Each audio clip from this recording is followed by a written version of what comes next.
গেল 15টি বছরে মেহেরপুরের ছোট্ট জেলাতে 14টা মামলা আমাদের বোনেদের বিরুদ্ধে হয়েছে। আমাদের বোনেরা 100 জন গ্রেফতার হয়েছিল।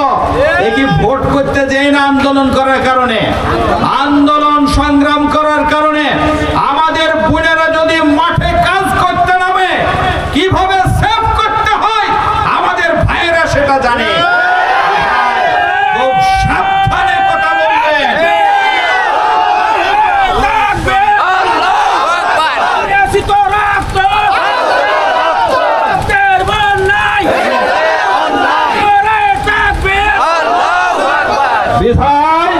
বিবেচনা করে সাবধানে কথা বলবেন।